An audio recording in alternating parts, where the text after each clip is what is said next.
The following is rated not safe for work. It contains strong language, adult situations, and lots of spoilers. Discretion is advised. In the criminal justice system, cinematic-based offenses are considered especially heinous.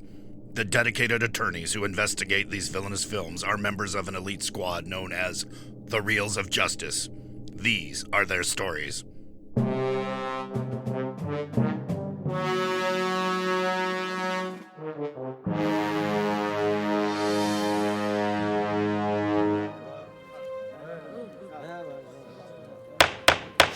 Order, please, order. The Reels of Justice is now in session. Judge Dylan J. Schlender presiding. Your eyes for the Honorable Judge Schlender.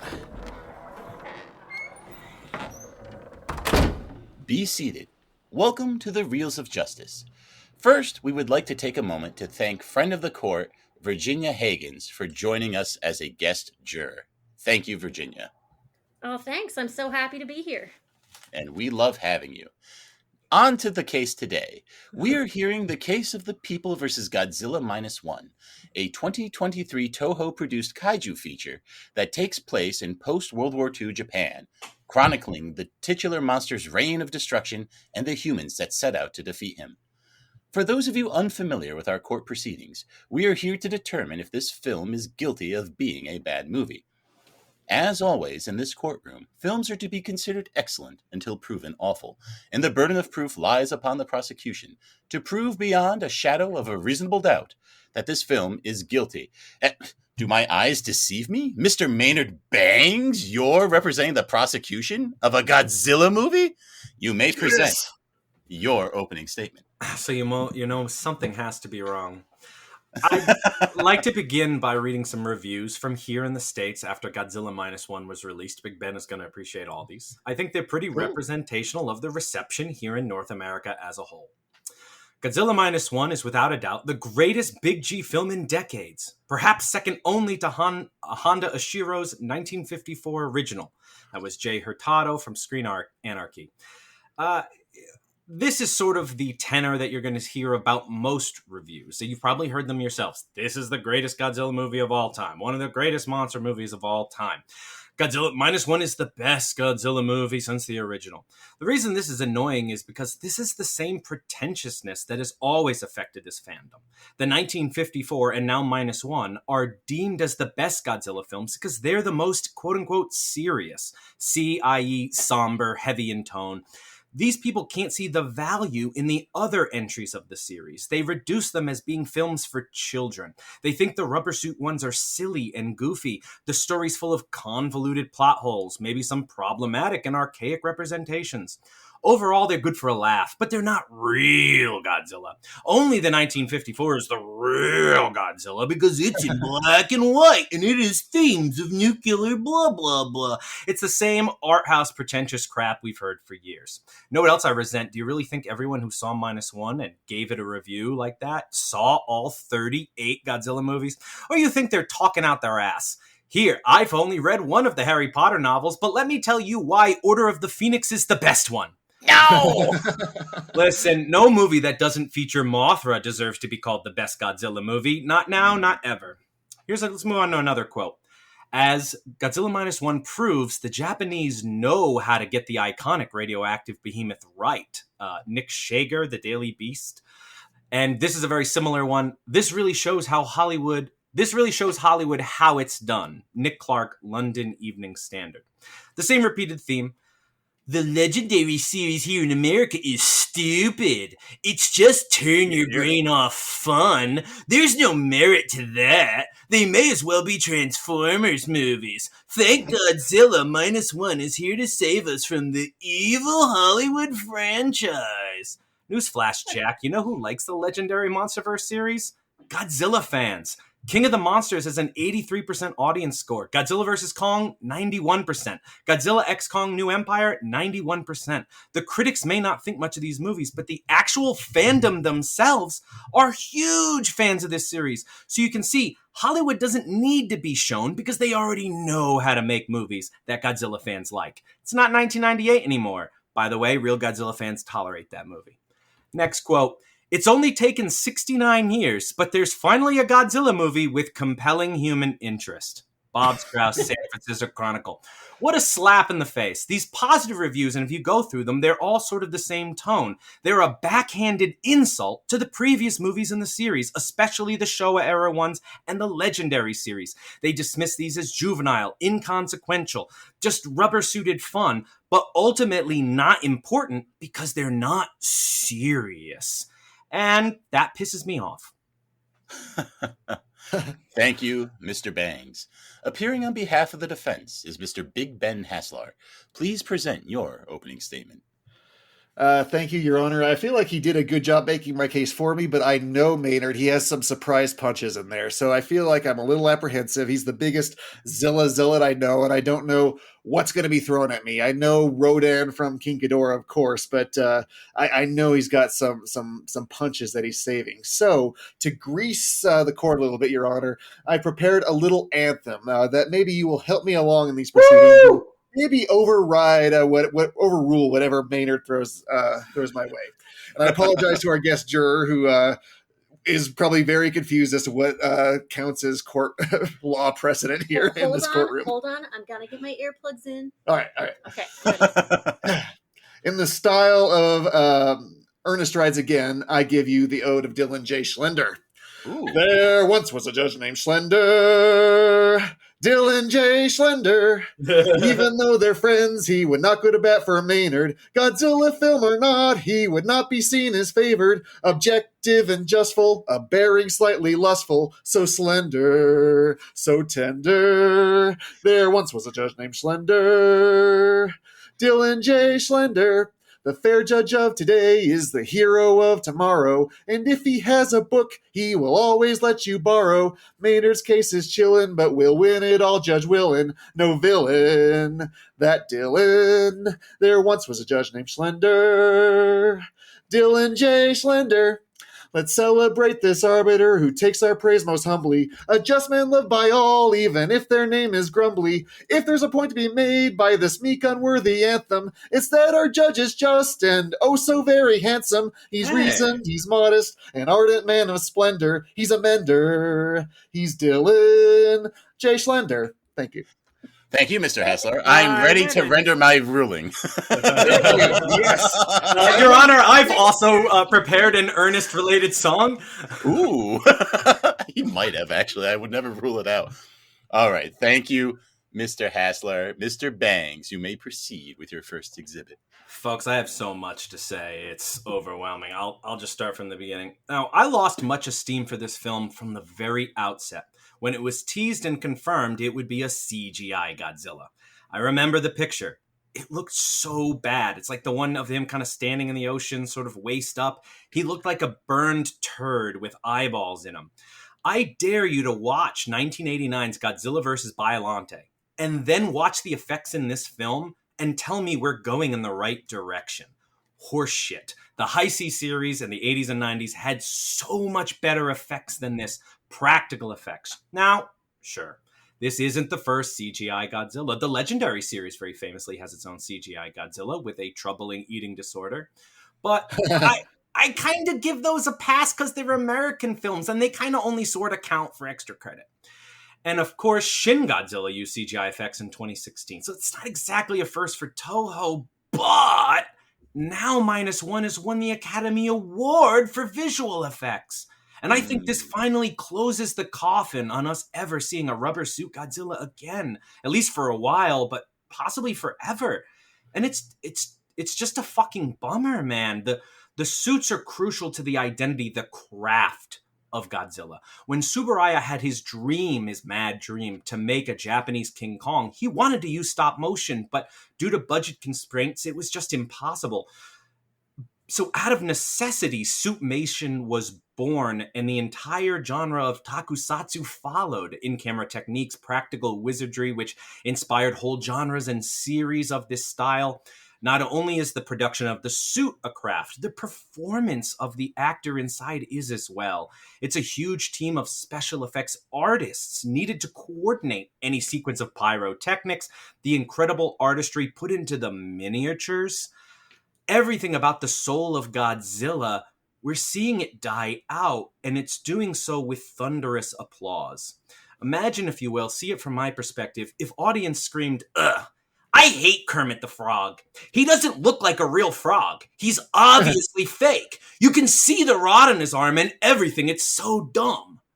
Imagine they release a live-action Muppet movie with CGI-only Muppets. No more puppeteers. It's not based on anything. Strictly CGI Muppets. And it's a tremendous success. And people say, well, hell, I don't see why we ever need to use those dumb old puppets again. They throw them all out. I hear they're making a new Gumby series, and it's not stop motion. It's entirely CGI. What's the point then? Gumby's entire DNA exists in stop motion. It defines how he moves. It defines who he is. The medium is the message. Any of the scenes in Minus One could have been done with a suit. He spends half his time just standing, looking, walking, treading water. I can only assume he's treading. If you want to pretend to pay homages to this era of filmmaking, like this director has said, he wants to pay an homage to this era of tokusatsu, you could have planted a flag in the ground, took a stand, been a bastion of practical effects like you were up till 2011 with Final Wars. Yes, there is some CGI in there. I'll let you have a dash, but you still had suits, you still had miniatures. Recognizing your series is basically the grandfather of this genre. Say, no CGI Godzilla. We're only going to use suits. We're only going to use miniatures. That's the true soul of this series. Without it, it does just become Transformers. Okay, Mr. Haslar, would you like to respond to that? Quite a contentious point here, the CGI versus practical. First of all, I would like to say that what he says, while I kind of agree, I prefer practical effects over CGI effects. That doesn't make the movie bad on its own. I may not go to bat for the CGI in every scene, but I will go to bat for the design of this creature. He has anger in his eyes, the shape of his head, the lock and load nuclear rods, the attention to the musculature and movement as he tenses up while charging up to do his nuclear blast. These are things that are really only capable, I think, to the level that it's delivered here with CGI. And as you mentioned before, this isn't the first film to do so. Shin Godzilla did it. The Legendary films did it. So you can't blame Minus One for being pragmatic with their budget. You know, the CGI thing is cheaper. They're allowed to tell a more dynamic story than they could with a rubber guy in a suit. So, you know, they had to go with that decision. I think the special effects were good. You mentioned it won an Academy Award. It's on par with at least any Marvel film. So it's not distracting on any level. Maynard, I know you have a lot of points tonight. Would you want to redirect the CGI? Not entirely, but one thing I will point out is that this Godzilla, in its movement, in its design, was actually based heavily on the guys in the suit from the 50s. It was designed to move like a guy in a suit. Well, you know what moves just like a guy in a suit? I think you'll tell us. A fucking guy in a suit. what charges up with like the musculature and all that. But again, I did say, like a guy in a suit. Like with Final Wars, there is a way to sort of blend CGI in there. But with no suit, who is going to come to Japanese children's schools and teach them how to play basketball? Not a bunch of pixels, folks. Well, we're a bunch of nerds here. Like, who cares about basketball? Oh, hey, I'm really good at basketball. Anyway. Again, I have so much. So let's start going into this really troubled, problematic plot. Ben's going to talk about the beginning. He's going to talk about the themes. I'm going to skip all that because I know we're going to get to it. I'm going to jump right to the middle with the attack on Ginza. All right. Now, Godzilla ends up coming to landfall. And he's basically this spirit of, he sort of haunts our protagonist. And one of the things he does is he ends up finding his girlfriend in the middle of this chaotic event. Obviously, Godzilla comes to landfall, and he's able to track this woman down all the way to her train, picks her up out of thousands of people in this city. He managed to pick up our protagonist's girlfriend out of thousands. She does this funny little gymnast thing where she grabs the pole and swings there. He picked her up, but he also picked like a lot of other Japanese people up on that trolley. There's only so many people on the trolley. The point is he very clearly seems to home in on this woman in a very unlikely manner. And to me, it's Hollywood hack film writing 101 that he could possibly have found this woman out of nowhere. It's just convenient storytelling. And he doesn't to continue the objection. Just imagine this scene playing out if she's just like one of the people running around, and we have to get them to meet up. We don't know where anyone is. If we did this in any sort of realistic fashion, the scene would at least double in length. Okay, so you're saying it's not done in a realistic fashion. Well, I mean, like if it were done where like we had to like search through all these hordes of people, the scene would take twice as long. But so for convenience sake, he's able to magically locate her. Godzilla isn't honing in on her. The script He finds her really quickly and immediately. It's not like Godzilla's intentionally going, girlfriend, smashy smash. To be fair, so does Koichi. His boyfriend also finds her in the middle of this town, which is overrun by people running left and right, manages to bump into her in the street. The point is, it's convenient, convoluted plot movement that really doesn't, it only happens so that there can be a scene. Anyway, so I'll move on to the next plot that doesn't make sense. And this is basically the whole third act. The Japanese decide they're going to crush Godzilla through pressure. Now, anyone who knows Godzilla, is familiar with the series, knows, well, fuck, that's not going to work. Godzilla lives on the bottom of the ocean. You're never going to crush him through pressure. Several characters even bring up this point. Hey, this shit's not going to work. Can't crush him through pressure. And they're basically just like, you have a better idea? All right, let's go with your really dumb idea. And they go with the really dumb idea. And you're forced to sit there and watch this thing get carried out for almost 30 minutes. But the entire time, you know it's not going to work. Objection, though. The doctor does say, like, hey, even sea creatures can't survive this sort of rapid pressure. It's not just, pressure. It's the rapid descent and then the rapid elevation that causes so their important. There's no precedent for their plan because rapid is this is the only Godzilla that's ever attacked. But here's the one piece of information. They have so little pieces of information about Godzilla. But one thing we know is that when he shows up, so do deep sea water fish with their stomachs out. The reason their stomachs out is because they've been pressurized. They're getting pulled up in Godzilla's and died weight because of pressure. And died from pressure. Exactly. So they have evidence to know that Godzilla comes from very low depths of pressure, that he lives all the way at the bottom, and that he might move quickly or easily anytime. Point is, even on paper, any fan of Godzilla knows this isn't going to work. But now let's talk to the actual execution of it. They're able to drop Godzilla very quickly through pressure. He drives down to 1,500 meters very rapidly, like Ben said. That's the important thing about pressure crush. But what happens? We pause for a moment. Godzilla's still moving. The rapid drop didn't work. Now, again, they said it might not work, but they have a plan B. Plan B is to yank Godzilla up as fast as possible to basically give him the bends and repressurize him quickly. They try to pull the plan. Godzilla at 803 meters stops. He breaks the things. And the plan at that point is completely screwed. As Ben said, the plan is rapid ascent. They have to pull him up quickly. And the point where he stops at 803 meters, he's now doing exactly what divers do when they have to repressurize. He's gone up a bit of a way, and now he's stopped and waiting. So even if they continue pulling him, even if they wait, let's say 10, 15 minutes, when they continue pulling him, it's not going to work. As soon as he stops, all the drama of that scene is gone because you know that this requires an incredible rapid turnaround. Let's talk about the next plot hole. They can't pull Godzilla up fast enough. So what happens? A whole bunch of tugboats show up. Now, this is sort of a heartfelt little moment. This guy shows up to help. But you know what would have helped more? You telling the plan to bring all the tugboats earlier. If you had told everyone you were going to bring a bunch of tugboats, they could have been ready.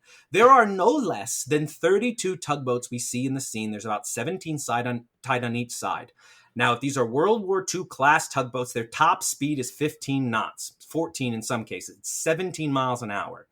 32 tugboats are going to take forever to get around, turn their butts to these boats, get all of these ropes tied on. They're going to have to fasten a bowline 17 times. They're going to have to tie all these things down. The point is, especially unprepared, it never happens quickly.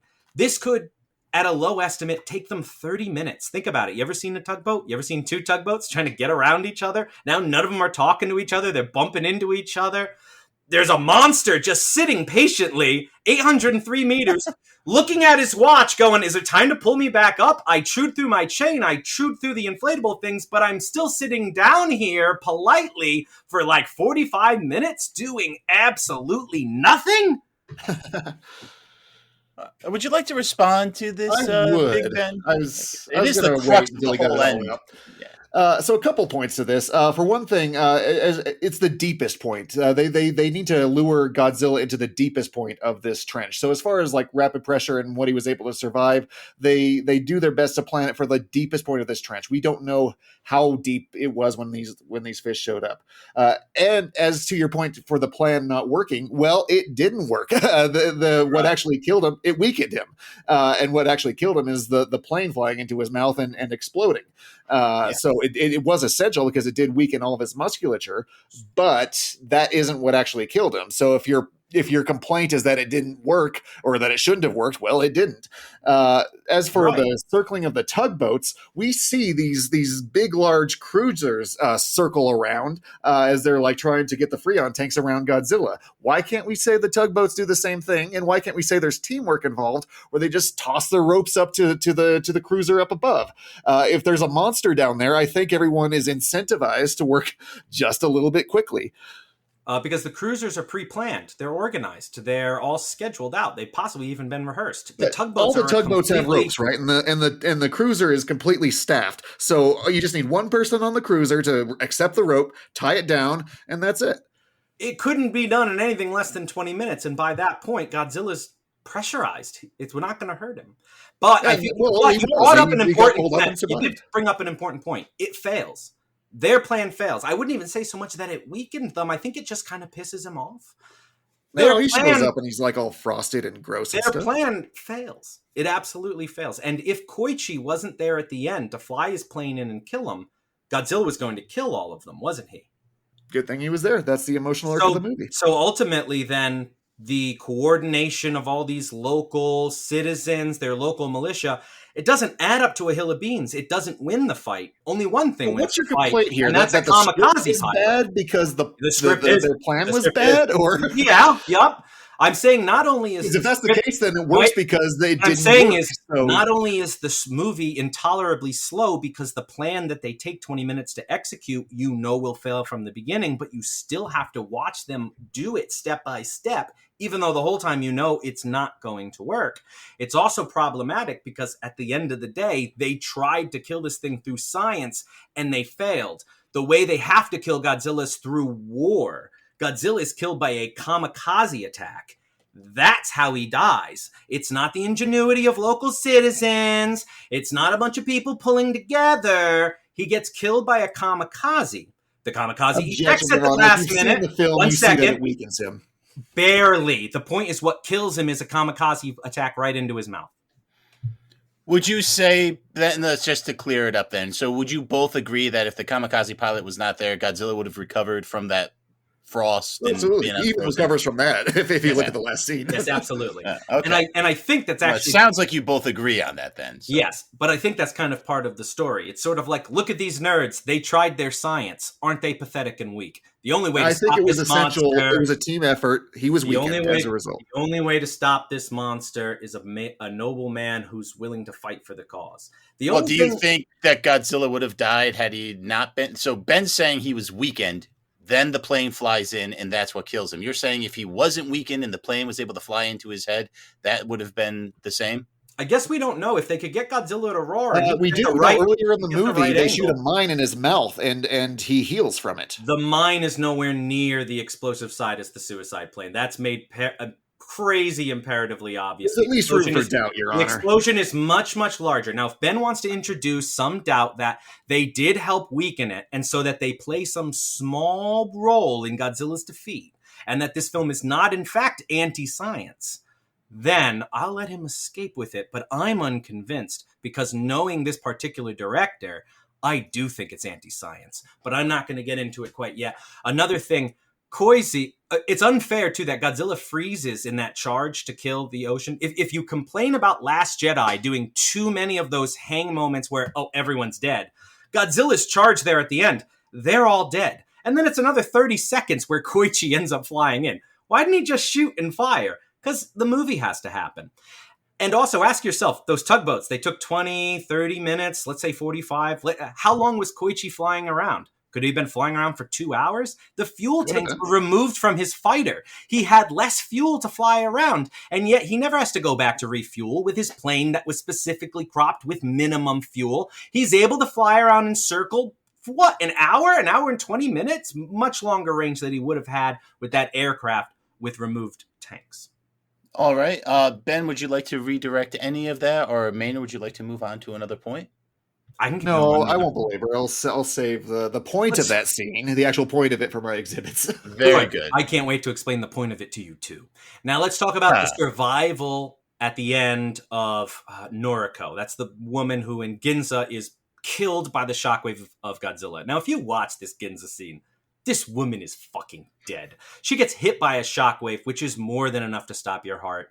A grenade blast is enough to stop your heart. Was 100 Gs, something like that, will stop your heart. The woman's dead, all right? Let's not even talk about how she's probably eviscerated in the nuclear shockwave. She's dead. But what we find at the end is she miraculously survived. This shockwave that knocked over concrete buildings, we see them for miles. There are brick buildings knocked out. Didn't kill this woman. And if you see very closely, she has sort of this black patch forming on her neck, and I believe the director is implying that Godzilla has passed some of his regenerative abilities onto her.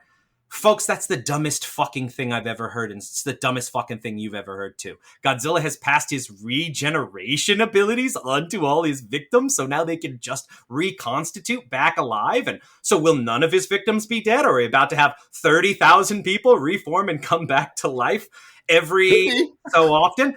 Think about how woo-woo crazy that is, and you're going to sit here and say, this is a masterpiece? This is the greatest movie in this series? It's woo-woo nuts! It only added that little moment of her return so it can give you a hollow little happy ending, but it's cheap because your heart is broken for Koichi when you see this woman killed, because you know 100% you could never, ever survive that. For the movie to bring that character back at the end, hell, that's some War of the World shit. That's some Jurassic Park 2 shit. She's dead. Fuck you. You didn't reconstitute? That's fucking insane. All right. To redirect this, for one thing, you have pointed out that, yeah, she has healing abilities. It's not like Godzilla passed it on to her. It's radiation. It's the How did she get it? So all radiation makes everyone heal?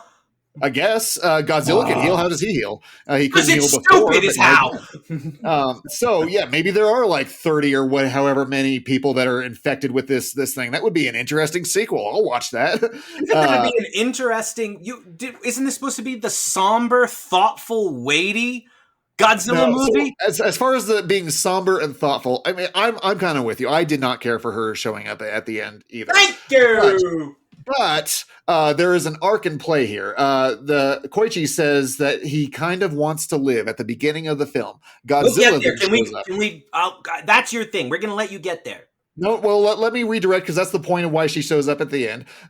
He wants to live. Godzilla shows up, and he cannot get past that throughout the entire arc of the movie. And now that Godzilla is dead at the end scene, that's when he can live. So that's why she's brought back. I would have preferred him returning to Akiko and them forging a relationship forward into the future together. That's not what they chose to do, but even so, it doesn't make it bad. It sets it up for a sequel, and I think there's interesting ideas there. It is absolutely sequel baiting, and it is disgusting. Speaking of sequel baiting, the very last shot of this movie, the Godzilla cells reconstituting. What a kick in the nuts for the whole movie. All this sacrifice, you kill Godzilla, undermined completely, because the rate at which Godzilla is regenerating, what's he going to be back in 3 weeks, a month, 2 months tops? Noriko won't even be out of the hospital, and they're right back at it. But don't worry, because now we know if Godzilla goes on a rampage and kills everyone in another ward, they'll just we're not guaranteed happy endings here, okay? They'll just come back like a zombie or something like Noriko did, so it's not a big deal at all. Now, I'm not officially resting, but I need Big Ben to introduce some of his points. So I'm going to be passing the floor over to my good friend Big Ben. That is what resting is, though, man. Not quite. Because if I have to start bringing these points up, if he doesn't play ball and I have to start dragging him to the points, I'll do it. Well, yeah, but you can do that. It's fine. So, Big Ben, why don't you go ahead and start presenting some of your exhibits? Maynard really wants to try to knock them down here. I wonder if I'm at equilibrium here. I wonder if I rested right now. If there's enough for I'd empty my next 10 pages onto you anyway. All right. They'd be my closing statement. The title of the film is Godzilla Minus One. Minus one implies that Japan has been set to zero. They have nothing post-war. They've been decimated by the atomic bomb. Their citizenry has been expelled by the use of the government. And then Godzilla shows up. So now they're at minus one. They're at negative hope. This is a interesting theme to all the people that adore this film. The absolute rubble that the ordinary people are forced to live in post-war Japan, cooking meals in makeshift shacks due to the massive bombing operations carried out over Tokyo. But there's moments of happiness, little levity interrupted over the ever-present threat that still lingers over the people. And Godzilla represents that threat. Even when working on a plan to defeat Godzilla, it falls upon those who have already suffered so much to solve it. Why are we always the ones to draw the short straw? One of them cries. But the citizens who are sent to war in poorly armored tanks, who have suffered weak supply chains, who have fighter planes without ejection seats because the government has seen them as expendable, band together on their own to fight for survival, for that chance for the next generation, for what Akiko and Kid represent, to build on. And in that climax, after the protagonist finally finds his reason to live, I found myself on the edge of the seat as he risked it all in that fighter plane for his adoptive daughter and all of the children of Japan, hoping that he wouldn't sacrifice himself, but that he would succeed, not throw his life away like the government wanted him to do, but to live. To live, Maynard. Live. Oh, there's so much and where to begin. I'm probably going to have to openly discuss the legacy of the Imperial Japanese Army and Navy coming up in here. So I'm going to offer a trigger warning to any of our listeners. If you're sensitive to any kind of violence, really any kind, I would just go turn on another episode right now. Because the crimes committed by the Imperial Japanese Army and Navy are very, very serious and very, very extensive. Let me get to my point in the section so I can start speaking relatively articulately. Now, as you are doing now. Mm-hmm. Now, if you leave this case with anything, I don't care what you think of this movie, I do want to convince you that the Imperial Japanese Army and Navy deserve to be spoken in the same words as we talk about Nazis.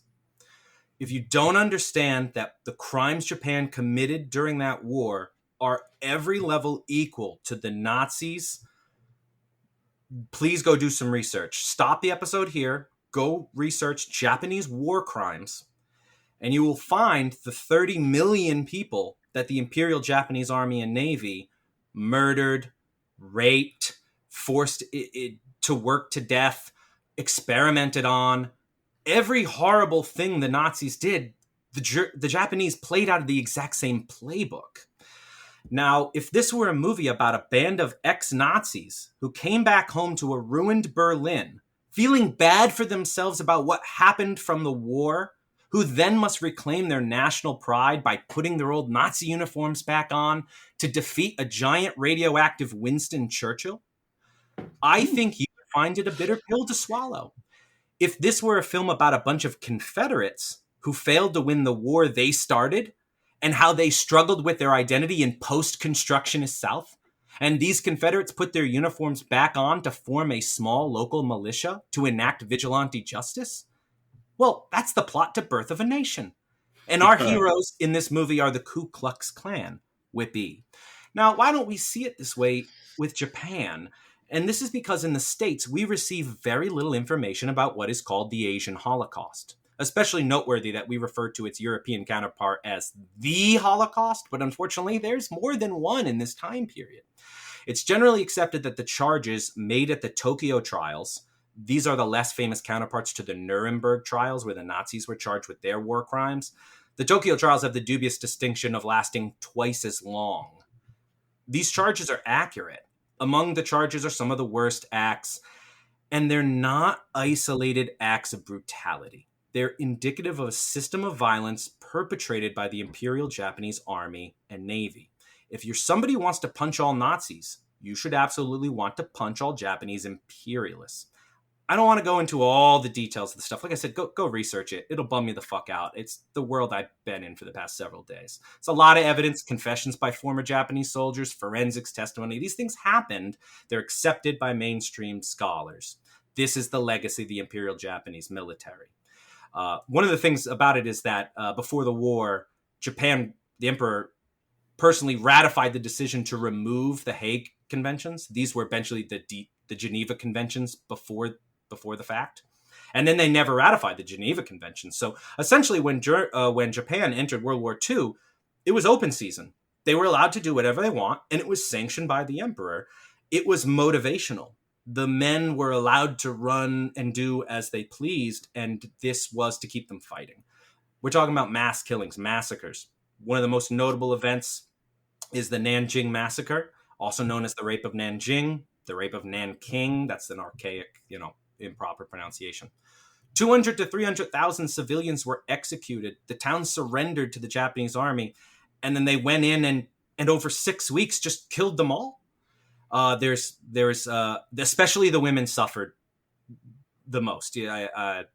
It's unspeakable. It's horrible. Apologies to anyone who has to listen, but we're talking about a minimum of 20,000 to 80,000 rapes reported, and they all ended in death. You've got the history. If I may rebut on some of these points, I think that is why this movie is powerful, because the villains of this, the reason that all the characters that we're following are suffering, was the government, was the military issuing these orders, who saw these characters that we're following as expendable. These were not orders. These were acts of men who were allowed to operate without restriction. But that doesn't government only turned their eyes. You're making the argument that there are some good Nazis. Oh, this Nazi didn't participate in the Holocaust. I'm not making the argument there's some good Nazis. I'm making the argument that there are some people. If you're saying there are some good Imperial Japanese soldiers and Navy, you're saying there are some good Nazis. I don't care if they were just washing the socks. They're part of a coordinated plan to conquer Asia and commit ethnic cleansing against everyone they didn't think was pure. That was the imperialist goal. Yes, absolutely. Correct. And they were wrong. I'm not arguing that. Exactly, they what were. I'm arguing is if you're a military man drafted, or you're just an ordinary man drafted into the military, stuck into a cockpit and expected to expend your life for the glory of the empire, and you don't even get to see the entire whole, you're just trusting that the government has the right plans in mind. We'll get to kamikaze you are pilots. going to come out of that war. Let me tell you something. Kamikaze pilots, only 1 out of 5 kamikaze pilots were successful. For the most part, they just killed themselves. And that's an important thing when you look at a movie like this that mourns only Japan. It does not mourn the killing Japan does. It only mourns the dying Japan does. You can tell that by the way the movie ends. They still kill Godzilla. It's not a passive solution. They don't learn that they were wrong for trying to take over the world. They are putting themselves in the case of victimhood and pretending Godzilla's attacking them. And they're saying they're defending. First off, they attack Godzilla first. The movie makes that clear. They shoot Godzilla first. So I applaud this director for a little bit of honesty, but Pearl Harbor wasn't an itchy trigger finger. Invading China and murdering 30 million people wasn't done because they felt threatened. So it's a really dishonest portrait. Now, what Big Ben is talking about is everyone guilty? No, but this myth of the good Nazi, we wouldn't let this slide if this movie was about Nazis. And saying that, there's some people in this movie slide if it were about like the emperor who like sort of, or the people in the military. Does this movie condemn the emperor? This movie doesn't say anything bad about the emperor. And right, exactly. It's about the ordinary people. If you wanted to get into that, it would be a very different movie. The one you're talking about. Ben, 30 million people didn't kill themselves. This was a coordinated plan in every corner they went, in every country. China, Korea, the Philippines, all over the Pacific, Russia, anywhere they went, these things happened. There's a legacy of comfort women where they took thousands of women and forced them into sexual slavery, setting up comfort stations all throughout. And these were rewards to their men. In fact, one of the perks of being a kamikaze pilot was unlimited access to comfort women. You have to understand, this is there's no way to extirpate it. You can't talk about Nazis without talking about the Holocaust. There is no good German soldier. There is no good Imperial Japanese soldier. There aren't any good some ones. Germans and some Japanese who are not aware of the entire hole that they're being forced into. Don't worry, Ben's not doing. I don't want this point to be overblown. Ben's not it doing. really has little to do with the movie itself. It actually. Let's order. So, Maynard, your point is well impassioned and well taken, but let's bring it back now to the characters we're actually seeing in the movie, because he is a kamikaze pilot. The point is, we don't hear about this a lot. And so I understand you didn't watch this movie with this in your mind, but it would surprise you. How do you think this movie did when it was released theatrically in Asia? Do you know, Ben? It won the Academy Award in Japan. I know that. In Japan, it was never released to the rest of Asia, not until it went streaming to Netflix. Shin Godzilla was released to all of Asia 30 days after Japan got it, and we got this movie in December. By March, the rest of Asia never got it, because Toho knew how a movie like this was going to go in China, how it was going to go in Korea. There's a long history of, it's called Nanjing Massacre denial. It is Asian Holocaust denial. There's just no other way to sugarcoat it. They downplay the seriousness of it. They say it's isolated incidents. I'm not saying Ben's echoing what they're doing. The country itself denies these crimes. The German government has paid $86 billion in reparations to Holocaust victims. Japan has not paid a cent. Germany has tons and tons of memorials to the people in the Holocaust. Japan has renounced their ability to wage war. Not entirely forever. And that's the point that is going on.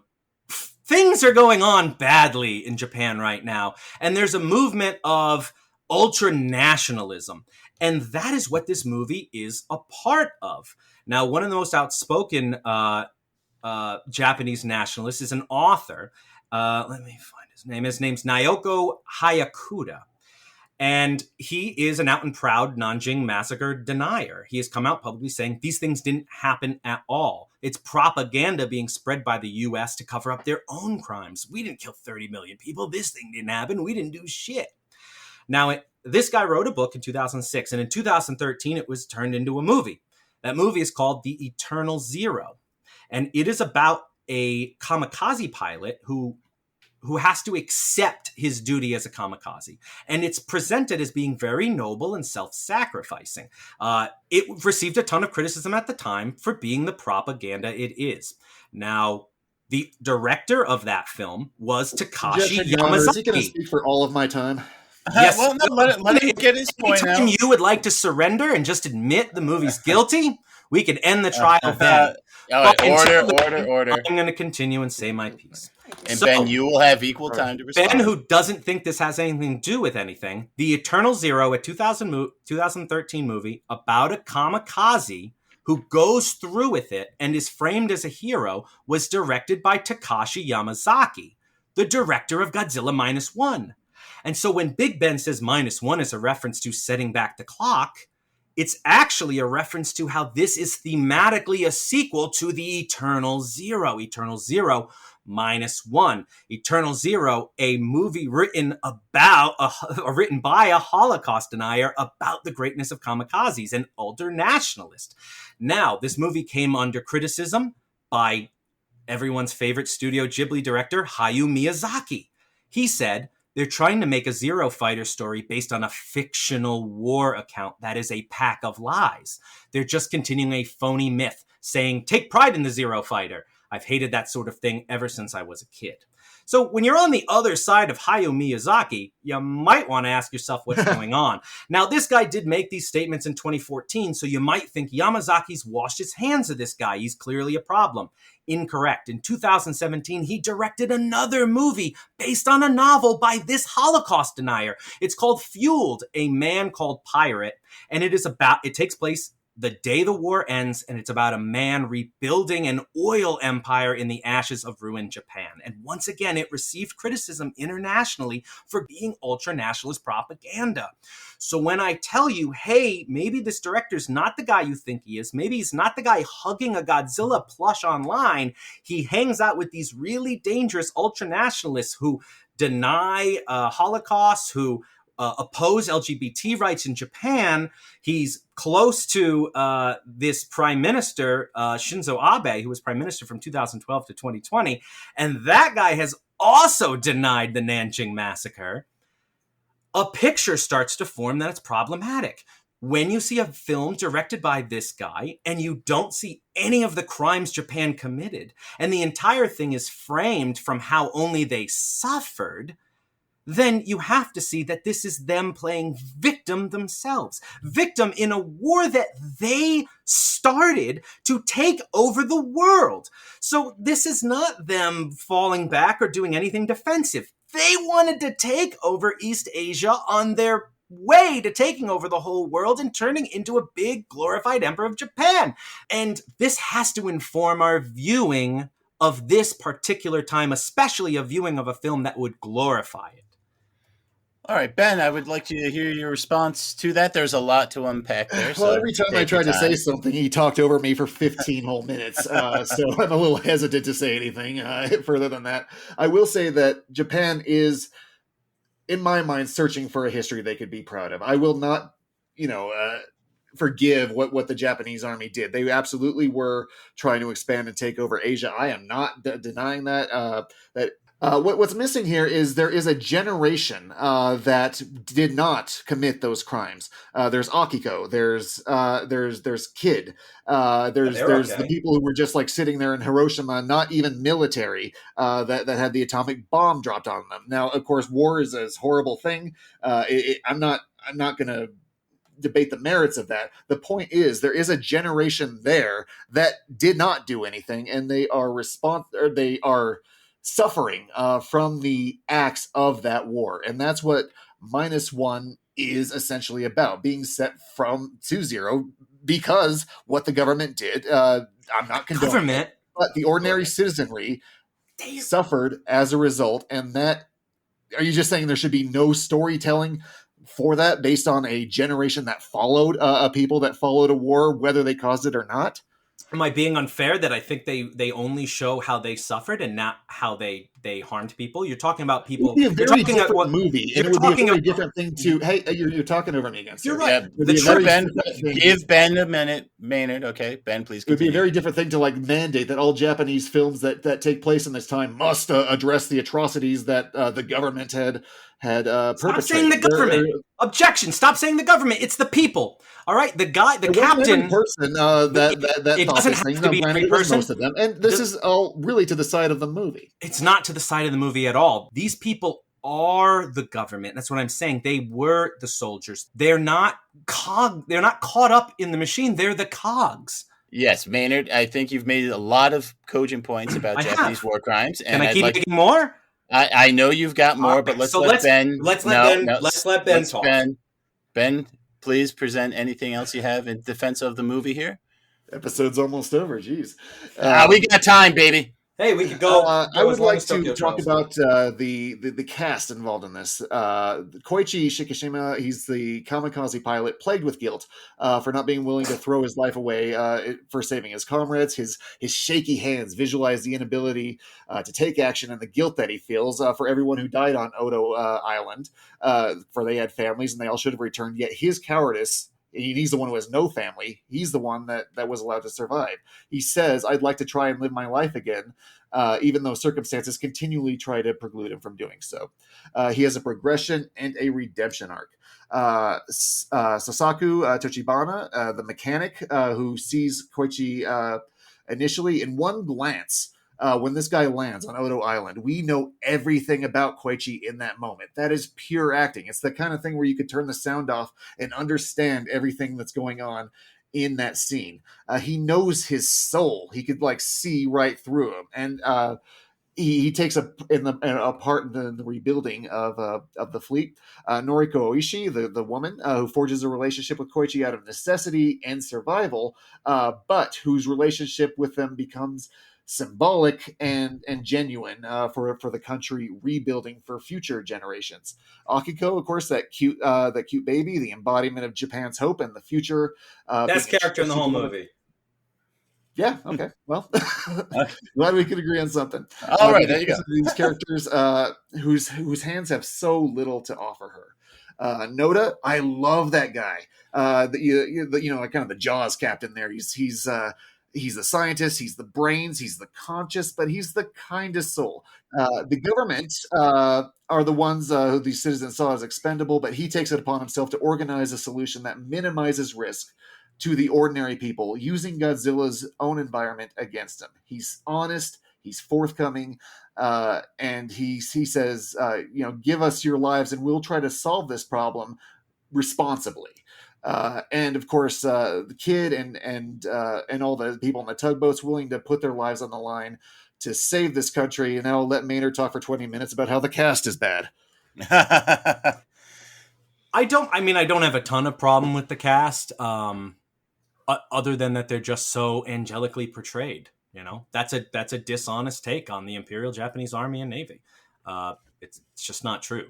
Now, I could talk about the themes if you want, because you mentioned Koichi's arc. And I'd like to know what you think Koichi's arc is. Because what I see is at the beginning of the movie, a kamikaze pilot who will not fly his mission and whose life turns into utter hell because of that, because of his lack of commitment, because of his lack of sacrifice. He's punished, cosmically punished by Godzilla to eternally be pursued by this enemy he never stood up against.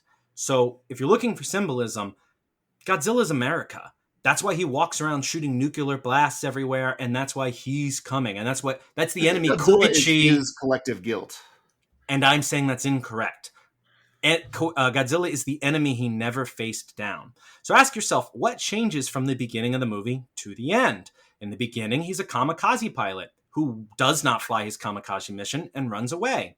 At the end, he's a kamikaze pilot who does fly his kamikaze mission, just happens to eject at the last moment and blows up Godzilla. With the intention to live. There's an important... Wait a minute. But the important thing isn't you living. The tragedy of kamikaze pilots isn't the death of the kamikaze. Kamikazes aren't sad. They were nut jobs. They were dying for an unjust cause, which was ethnic cleansing. It's not just the kamikaze. He's also he cannot shoot Godzilla. If he did, he would have saved all the people on Odo Island, all those mechanics. I do think he would have possibly saved all those people on Odo Island and possibly saved all those mechanics, but he didn't. And the movie heaps shame upon him for it. He needs to feel bad for not fighting. And that is the point of the movie. We even get the thesis at the beginning. When the other mechanic comes up to him at the beginning and says, "I'm on your side. We need more people like you. Why obey an order to die honorably when the outcome is already clear?" He doesn't go, "Why spread our insane emperor's message around the world and murder innocent people?" No. The problem is you dying. The problem is you not getting out of the escape plane. It's only about Japan's victimhood of this war. It's not at all giving you the context of the people they murdered. All right, let's let Ben continue with any other points he might have. I'd like to talk about Godzilla himself. The scenes that he's in are so atmospheric and powerful. His atomic breath unleashing an actual mushroom cloud of an atomic explosion that rips through Ginza, and that haunting shot as the music swells as he stands before the devastation that he caused, and the black rain falls. Although every time this guy shows up, when he attacks by sea, when he attacks by land, we see him throw a huge friggin' boat that he just chucked by the port. That climax, that final moment for him as he stares at the jet with those terrifying eyes, while the jet's armed with explosion, that look on everyone's face as they want him to live for Akiko as they fly in, and that final showdown. Everything about the Godzilla fights are very haunting and engaging. All right. I think in the interest of time, we'll let you move on to your next points, too. Why start now, Your Honor? Well, I'm giving you the time now. That's what I'm saying. The soundtrack is very good. I think Maynard might have a rebuttal here, but it's not just the OG theme, which the action is perfectly edited to. But that is, of course, a highlight. It's the haunting themes after that Ginza attack with those swells. The hopeful trills as the jet is unveiled, and that's the theme that's also in the credits. The slow builds the morning before the team's counterattack, and that beautifully atmospheric moment. Now, I don't like the girl coming back, but that choir singing girl at the end is a very beautiful solo to cap off that movie. The soundtrack for this film is top notch. All right. The soundtrack of this movie is mostly needle drops taken from other Akira Ifukube pieces that he submitted for other Godzilla movies. And yeah, Ben knows it pisses me the hell off. Now, this is a film that's being heralded as appreciating the series of Godzilla, right? Like, this is a movie made by Godzilla geeks for Godzilla geeks. So I'm allowed to hold it to a really high standard. And the music choices they use are wrong. Now, in the Ginza attack that Ben's talking about, it's a lovely, lovely piece of music. But what you have to know is it's a piece that's written about Mothra fighting Godzilla. It is the theme song to Mothra versus Godzilla. That's what it's about. It's not about anything else. There's a motif for Mothra. You know it. Mothra. It thematically clashes against Godzilla's theme in the song. While they're fighting on screen, they're simultaneously fighting through the music. It is a piece of composition with a message. It is the story of two characters clashing. To put it against the backdrop of Godzilla attacking a city without Mothra in the scene, it doesn't make any sense. And again, it didn't bother you people at home. It didn't bother Ben. It didn't bother almost anyone. Probably most people didn't notice. And the reason for that is you're not Godzilla geeks. That's why you didn't notice. I still don't notice. I like, even hearing you say that, I listen to the Mothra theme. I listen to the Godzilla theme. I listen to that Ginza attack, and I still can't put it together. 55:20 is the attack on Ginza when it begins. You'll hear the Mothra motif at 56:40. That's when you hear ba-na-na, ba-na-na. Even if you're right, I am right. It's like this kind of nitpickiness that like would ruin Jurassic Park when you see that little play button when Newman's collecting the things. It's like, okay, it's a QuickTime video. That doesn't make it a bad movie. Objection. The song plays fine. Objection. What it is it's not a movie that actually appreciates all of the Godzilla universe as one. Again, it doesn't bother you, but if you watched a Superman movie, and while Superman was flying across the sky, you heard Batman. Well, yeah, Batman hangs out with Superman, but he's not in this movie. This movie's not about Batman. Why is Superman flying across the sky? It'd be more like the Batman Superman adventures than na na na na na. Actually, maybe It would be more like the Superman. You're right. It is kind of a mix. I can't remember that theme.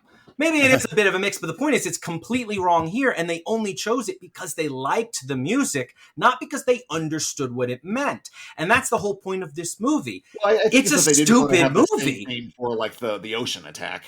I was already so tired and pissed off by that time. That one didn't really bother me, but I stood up pissed at the Mothra thing. And again, it doesn't make anyone else mad. I get it, because you're not a Godzilla geek. You don't really care. You came to this movie to turn your brain off. You're just going to go, I didn't think about that. I'm not going to think about that. I'm just going to switch my brain off. It's exactly like all the Showa movies and legendary movies you don't like. You have to turn your brain off to make any of the things I've been saying for the past hour make any sense. All right, let's let Ben respond to the turn your brain off comment, because I know that was coming. What do you got, Ben? I don't really feel like I have to turn my brain off. I think you have to be super nitpicky for all this stuff to like really take an effect on you, because I get bothered by things in a James Bond movie or a Marvel film that doesn't like add up to the comic books, but it's not the kind of thing that sinks a movie. It's just the kind of things that you notice and then move on, unless you're just this sad little prosecutor like one previous defendant would say, Maynard doesn't know how to walk on the beach with a love with a glass of wine. Unless you're like that kind of person, who shot first? Who shot first? Who invaded China first? Remember that. All right, order. Prosecutor. Oh my goodness, you two. They're going to be making out at the end of this. Ben, anything else you got? Yeah, thank you for joining our series finale.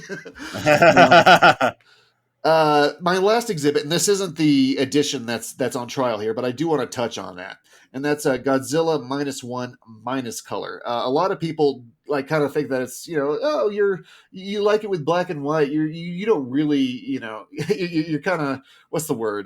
Pretentious. Pretentious. Yes, yeah. Thank you. That's the word I was looking for. You're pretentious if you like it in black and white. Logan in black and white or the Mad Max thing doesn't really add anything.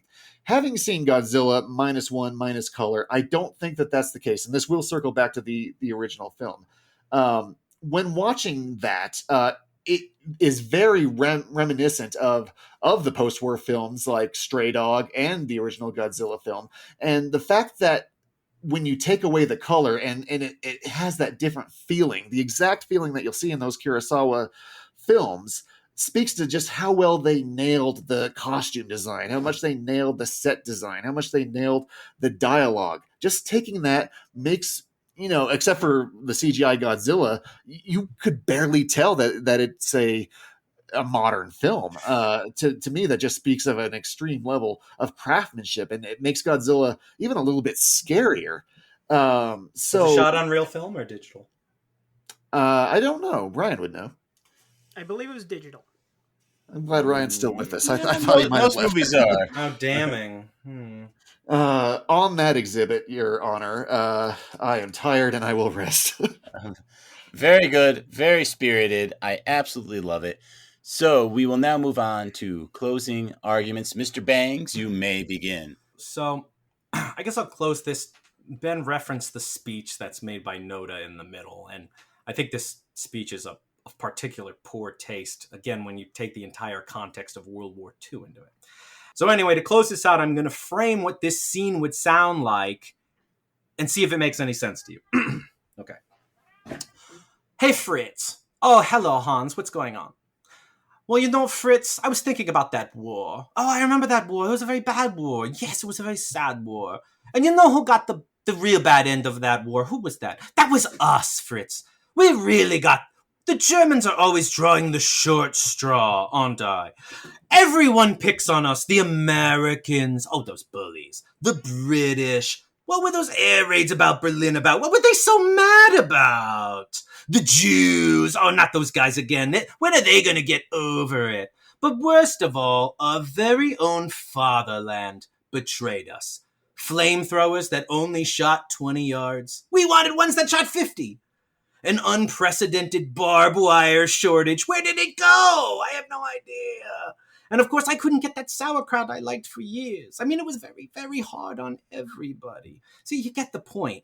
If this was a different evil group of murdering bastards, it would shine through to you so obviously when we sit and watch them for 2 hours, and they're just made to look heroic. They're just made to look self-sacrificing. You have to understand that when you see a limited perspective like that, you're watching propaganda. And this is not something new to this director. He's been criticized for it before. All right. Thank you, Mr. Bangs. Mr. Big Ben Haslar, you may present your closing statement. Another 20 minutes later. I hope you got it all out, Maynard. Is your war over? Did you get it out of your system? Have you faced your trauma? I hope so, close. Because this is a film for you. This is a film for the Kaiju Gaiju, the Zilla Zealot. A lot of films in this canon are kind of wonky. The common man sees the guy in the suit jumping in a different planet and kind of tilt their heads. So when you see Godzilla, a film that's actually great, a human story that's interesting and compelling, we look to you to complete our appreciation. The second, if not the best Godzilla film. This is a movie about coming back from zero. It's about overcoming tragedy and guilt. It's about the challenges of the human spirit. It's about sacrifice and perseverance. It's about family, not just the ones you live with, but the ones you share a country with. And it's a Godzilla film. So it's also about a terrifying monster symbolizing pain. This isn't some movie with a lame human story where you're just waiting for the rubber suits to show up. It's a film for everyone, just like the first one is. Show Gojira or Minus One to someone who has a modicum of empathy, and there will be something for them to get out of. Not with most other Godzilla films, which are fun little monster fights, certainly not bad, but not as engaging to a wider audience. But by then, we're just for tokusatsu nerds. It's life-affirming, Maynard, and it wants you to live. Live, Maynard! Thank you all, members of the jury, Mrs. Virginia Hagans, Mr. Dylan J. Schlender, and Mr. My War Isn't Over Yet, Ryan Luis Rodriguez. You have all heard the facts concerning the case. It is now up to you to determine if this film is guilty of being a bad movie. The bailiff will escort you to the deliberation room to render your verdict. Right this way. You know, it's all right, Godzilla. If you're ever invited to a wedding, I'll be your Godzilla plus one. I like the idea of Godzilla in a tuxedo. All right. So you can just like kick it off to Ryan or something if you want, or give us your thoughts Oh, to get okay. started. Yeah. So, well, first of all, I think there needs to be two conversations because I think everyone on this chat probably agrees that, Imperial Japan, not a happy place. I think there's a reason no one condones them using the Rising Sun flag anymore. There's a reason that anyone who knows anything about the Japanese history from that time period, I mean, it's horrible, horrible stuff they did, horrible stuff lots of countries did, and honestly, without watching the movie, thinking about that context, I'm not sure how much of it I can apply to the movie, even though it's very important to the context of the movie, especially for this case that's going on right now. Well, I would say that would be the crux of Maynard's case, if I can jump in for a second, is we have to decide what context we're going to watch this movie in. And when you juxtapose it to other groups that we instinctually would say are bad or evil or not good guys, for example, if this was about the Khmer Rouge or the Soviet Union, just to throw out other evil empires that aren't Nazis, which is easy to do and, appropriate. I think it is a good way to frame it. And I think this movie does have a lot to answer for in regards to its presentation of Japanese nationalism. So I think it was a very good point, much to Ben's chagrin. Maynard had to really vent his spleen about it. But, the fact of the matter is there are a lot of war crimes. There are a lot of things to discuss. And this movie does invite you to explore them through the framing of the main character being a kamikaze pilot. That's a very strong and deliberate choice. And I think the way he is framed as being a coward. I mean, I think we remember the doctor even saying, like, can we trust a kamikaze pilot? Does it go through with it? Yeah, everyone has his neighbor completely admonishing him and heaping shame upon him. And so the idea is, like, you've got to realize that, like, everyone hates him because he wouldn't commit a war crime, So I'm very moved by Maynard's argument. I'm not unsympathetic to Ben saying, like, it makes for an interesting story, an interesting drama, but the message, I'm having a lot of issues getting past that message, and I don't know if you can get past it. Ryan, can we get past it? I don't know that we can. And that shocks me to my core because I so loved this movie when I saw it in the theaters. It is, I don't know how I feel about it now, but it was my second favorite Godzilla movie. I'm not a Godzilla nerd in the parlance of Rob, but I am a Godzilla appreciator. I find something to like in basically every single incarnation of Godzilla. It's my kind of silly when it's silly. It's my kind of serious when it's serious. But I was not taught about this stuff in school, and not only because I was poorly educated and have several learning disabilities, so that's probably part of it. Maybe I just wasn't paying attention. But I didn't learn about any of this, and that it shook me to my core listening to this. I thought going in that Rob was going to be really pissy and nitpicky because that's how the conversation had been going beforehand. He never really sat down and said, so this is how I'm going to attack it. So I should have been suspicious, but I walked away a little more mad at this movie than I anticipated being. Yeah, I agree. All right, Virginia, do you have any thoughts? Any more thoughts you'd like to expand on the case or on the movie? Anything like that? Well, getting away from the parts of it that are actually important, I feel like there are. I don't know. It's so hard to get away from that. I know. In many ways, Maynard is the Godzilla of this court. Look, in the interest of time, I mean, I appreciate where Ben was coming from in his opening statement because, Maynard and I are friends. I've known how Maynard's felt about this movie for a while. And he's ebbed and flowed on it, to be fair. You can watch the Schlender 5 review where he's a little more fawning of it. But I just think the context matters too much. It's like when we talked about Showgirls and you look at Verhoeven's back catalog leading up to Showgirls. If we look at this director's back catalog leading up to this, I'm sorry, that's just too many breadcrumbs for me to ignore. I've long been an advocate of saying, like, we really need to address, the crimes of Imperial Japan from World War II, having read books like With the Old Breed, Helmet for My Pillow, Fire and Fury. I mean, so there is information out there. There's a great new book by Gary Bass about the Tokyo trials. It's 900 pages long with brand new sources and documentation coming out about these crimes. I mean, and it's kind of funny, that book came out right around the time Godzilla Minus One did. And you know what, too? Like, let's move away from the war crimes, too. Maynard's right. There's a lot of stupid stuff in this movie. There are a lot of stupid plans that really don't make sense. And when he was spelling those out, I'm there. Look, I'm with Ben. The music stuff doesn't bother me. I can appreciate how this could have bothered people. I've watched Godzilla movies my whole life, but I'm going guilty on this one. I'll give the rest of the time to you guys. At all, even though I like Godzilla movies. I've seen a ton of them.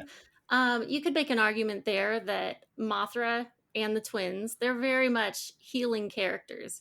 And who is the human character in the Ginza scene? The healing character. Well, I mean, I do like that. You know what, though? It's just not what's moving me at the end of the day. So yeah, but I appreciate that's very good insight, though. I do like that. So I think there's lots of little things that are amazing about this movie and about the ridiculous and silly ones. I actually absolutely adore Mechagodzilla. Yep. It's great. Like, absolutely. He comes out, the beginning of the movie is fantastic. It's exciting. His head spins around. It does not pull any punches to start. It is super fun. Then it goes into the story. Too. Yeah, like, fantastic. I enjoy a plethora of Godzilla. I do have to admit, I don't enjoy the American ones quite as much overall, but I do enjoy some of them. I won't get to where Maynard's going saying like the King Kong one's good. No, I'm not going to touch that one. That's for another day. But I do agree. I think the politics absolutely overshadow it. So let's have Ryan lock in since you're the foreman. So Ryan, let's lock it in. Any final thoughts? Okay. This is gonna kill me because this was my number 4 movie of 2023, and every single word Rob said, instead of annoying me like he usually does, made me angry at the movie. And we all know what happens when that happens. I have to come down guilty. And Virginia, we gave you the out, so if you want to help your friend out with the not guilty pity vote, it's right there for you. Make it unanimous! Well, first off, Ben's strong. He can make his own case, and that's his opinion, and mine can be my own. But, honestly, at first, when Maynard was making his points, I was like, oh, okay, that's just one off. And I was trying to justify certain parts that were coming up, because you can justify a little bit for storytelling. But, as he kept going, my heart kept sinking, and I just lost my earbud, and sinking. And so, honestly, it's guilty. And then we pulled your heart up really fast, and we flew a plane into it. All right. So now you get to say, let's go out there and tell that very handsome judge. You didn't. All right. Dylan. Let's go out there and tell. No, I did. I said guilty. Oh, you did? Okay. Yeah. All right, wait, take the line again. Really emphasize handsome, though. Okay. Let's go out there and tell that very, very super stupendously handsome judge. Oh, laying on a little thick there, aren't we? I like it. Everyone's kissing my butt today. This is great. I'm not. All right. What if he has to come back? That's true. Ryan never does. All right. Order. Okay. Mrs. Foreman. Mrs. Foreman? Sure, why not? Mrs. Foreman, have you reached a verdict? We have, Your Honor. In the case of The People versus Godzilla Minus One, we find the defendant utterly guilty of being a bad, horrible, terrible movie. Oh my God! Oh, the upset of the century. Ryan Luis Rodriguez's number 4 movie. And now All right, I'm order. going to go home and I'm going to watch this again in a completely different context and cry. I believe it. All right, the verdict is so rendered. Godzilla Minus One will be frozen and sent to the bottom of the ocean until such time a sequel is released. Court is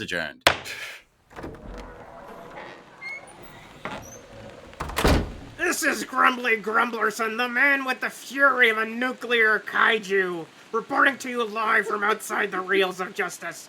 Maynard Bangs, you were somehow right today. Would you care to share your thoughts on the jury's verdict? Happens more often than I'd think. I had a lot of strong feelings about this film, about its plot, about not liking the medium of which Godzilla was rendered.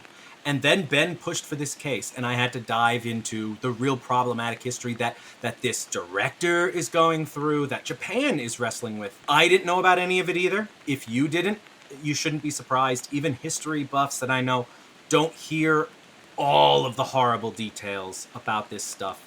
And that's definitely an education problem. And once you know it, you can't unknow it. Thank you. And here comes the man of the hour, Big Ben Haslar, the one who turned out to be wrong. Excuse me, can we get a word on how you feel about today's verdict? It was a good exhibit to be made by Maynard. I do think that there's an element to it that he's missing as far as the future generations of Japan, the generations that didn't, have a part in that empire. And where they go, because they are searching for a history they could be proud of. But he's right to make a point about the propaganda. I do think I was pressured and not allowed to get a word in edgewise at times, and he just talked over me, but I guess that's just where we are in this courtroom today. Thank you very much. That's all we have from the courthouse today. Let's go back to the studio for post-trial analysis. Thank God this bullshit is over. Let's jump to Virginia. Virginia, thank you so much for joining our jury. Now, what is it that keeps you busy when you're not being a guest juror for us? Well, I'm a painter. I illustrate fun, ridiculous paintings, usually very colorful. Oh, can you show us one? Monsters. Guys, look at the painting. That is guys, beautiful. Thank you. If you like the colors, it's very colorful. It is. Yes. It pops. It so pops. But if people at home want to see your paintings, is there an Instagram? Or? I do have an Instagram. It's Off-Center Albatross, which is also my website, or you can do my name, virginiahagans.com. Awesome. Either Perfect. Would you say you work in a particular style or influence? Honestly, I'm kind of all over the place.